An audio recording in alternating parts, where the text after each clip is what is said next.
19 अगस्त को 11 बजे से हम सभी पार्टी के जितने एमएलए हैं, विधायक हैं, एमएलसी हैं, पार्टी के जितने कार्यकर्ता हैं, हम सब लोग जो है पार्टी दफ्तर से राजभवन तक हम लोग जो है मार्च करेंगे। वो बहुत लेट हो गए। पेपर लीक या उससे जो रिलेटेड घटना है उसको रिजॉल्व कर दिया गया। वो जाना चाहिए झारखंड, जहां उनकी सरकार है, वहां आंदोलन चल रहा है। उस आंदोलन में जा कर के उनको भागीदारी देनी चाहिए। और जिस तरह छात्रों की पिटाई अभी रांची में हुई है, पार्ट टाइम पॉलिटिक्स करते हैं, फुल टाइम पॉलिटिक्स नहीं है इनका। जब आंदोलन चल रहा था तब विदेश में थे, यहाँ थे क्या? यहाँ तो थे नहीं जब चल रहा था। नमस्कार, न्यूज फाउंडेशन देख रहे हैं और मैं हूं आपके साथ रंजन सिंह। जनता दल यूनाइटेड के कार्यकारी राष्ट्रीय अध्यक्ष और राज्यसभा सांसद संजय झा ने नेता प्रतिपक्ष तेजस्वी यादव के ऊपर जोरदार हमला किया है।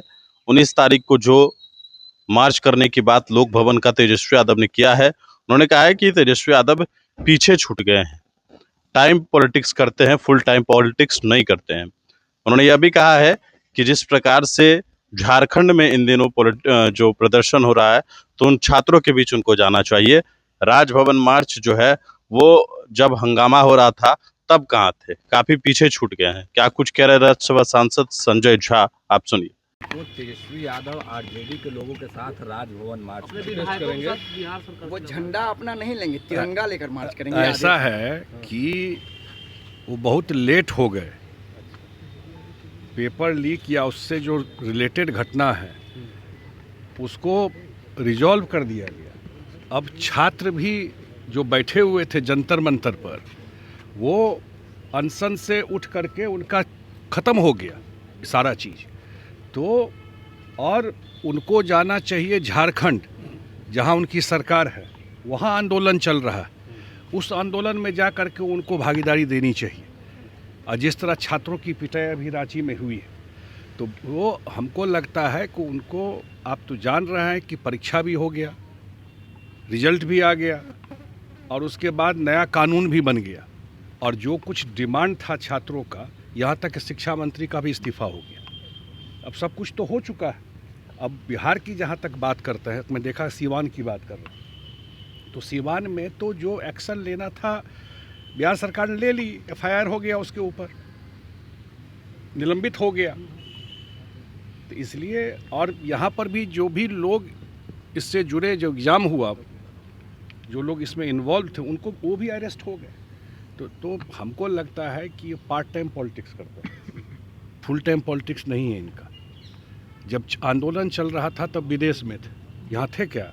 यहाँ तो थे नहीं जब चल रहा था। जब मुद्दा सब खत्म हो गया, चीज़ें बिल्कुल ट्रैक पे सब आ गई, उसके बाद आकर के आंदोलन करने जा रहा है, तो ठीक है अपना। अच्छा सर, एक सवाल आपने सदन में उठाया था, ये फरक्का बराज वाला मामला जो है, क्या मतलब पूरा इससे क्या फायदा होगा? बैठिए ना, बैठिए, लोग क्यों आते हैं, क्या खड़ा करते हो यहाँ पर? बैठा दो ना यहाँ पर, बैठिए बैठिए, आ रहा हूँ मैं आ रहा हूँ। हाँ सर, फरक्का बराज वाला जो मामला था, मतलब क्या है, जो भी आए ना बैठा दिया करो। फरक्का बराज वाला जो मामला था सर, आपने कहा कि जल संधि जो होती है उससे रद्द करना चाहिए, क्या होगा मतलब इससे बिहार को कितना? देखिए, मैं आप लोगों से भी अपील कर रहा हूँ, जो पत्रकार आप साथी हैं, इसी स्टेट के रहने वाले हैं, और बिहार में मुझे समझ में एक बात नहीं आती है कि जो उसके इंटरेस्ट का मुद्दा है बिहार का, उस पर भी हम लोग चुप रह जाते हैं। 1996 से 1996 में ये इंडो बांग्लादेश वाटर ट्रीटी हुआ। उस समय सरकार थी यूपीए की, और जो आंदोलन करने जा रहे हैं कल, उनका परिवार समर्थन कर रहा था उस सरकार का। ध्यान होगा, दिल्ली में उनके मदद से सरकार चल रही थी, आरजेडी के मदद से वो सरकार चल रही थी, और कांग्रेस के मदद से वो सरकार चल रही थी।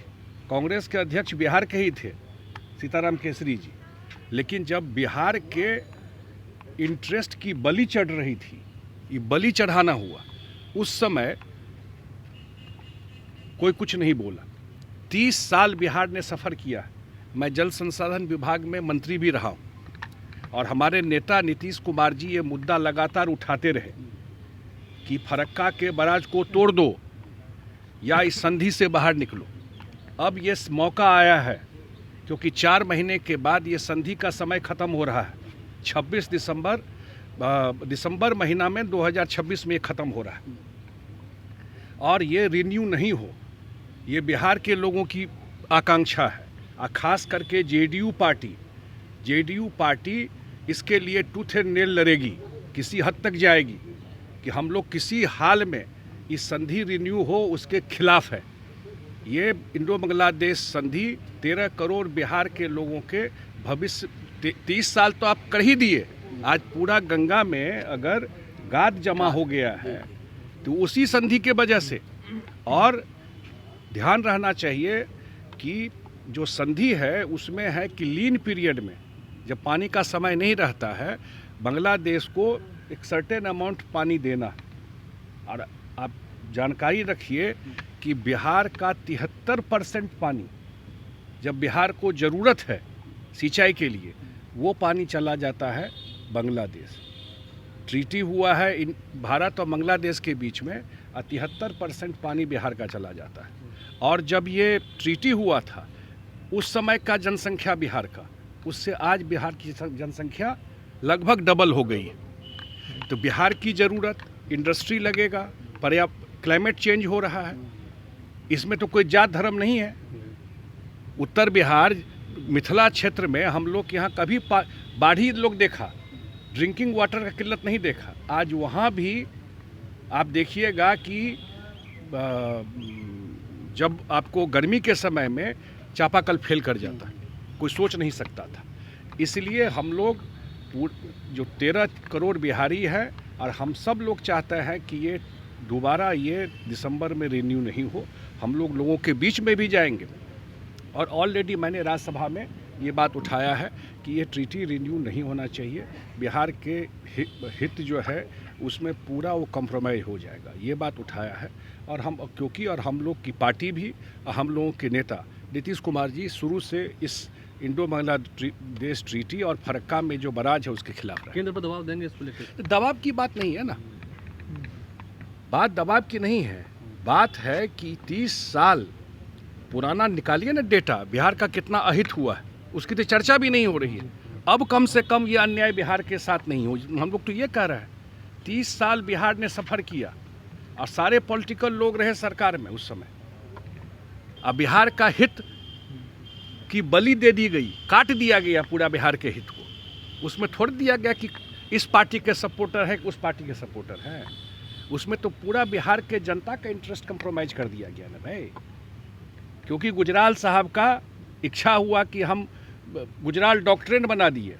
निकालिए पुराना डॉक्यूमेंट कि जो हम बड़े राष्ट्र हैं तो जो बगल का राज्य है उसको हम सब कुछ दे दें। तो आप दे दो ना, बिहार का काहे नाश कर रहे हो? राहुल गांधी सर, ये राहुल गांधी जिस तरीके से है विदेश नीति का मजाक उड़ाया, गले लगा रहे हैं अपने कांग्रेस वर्कर को। ये देखिए डिसेंसी की पब्लिक लाइफ में एक दूसरे की इज्जत, और जो खास करके संवैधानिक पद पर हो, डिसेंसी का सारा लिमिट वो क्रॉस कर गया। पब्लिक डिस्कोर्स में कैसे बात करना है, क्या करना है, जिसके बारे में बोल रहे हैं, वो एक राष्ट्राध्यक्ष हैं एक कंट्री की और उससे फ्रेंडली रिलेशन है भारत का। मैं इटली की बात कर रहा हूँ। और जिस तरह की भाषा का प्रयोग, जिस तरह का गेस्चर का प्रयोग पब्लिक डिस्कोर्स में, कोई तो क्या उसको बोलता है, मैं वो बोलना नहीं चाहता हूँ, बिहार में एक वर्ड होता है तो वो लफुआगिरी सुनते हैं ना। क्या तरीका है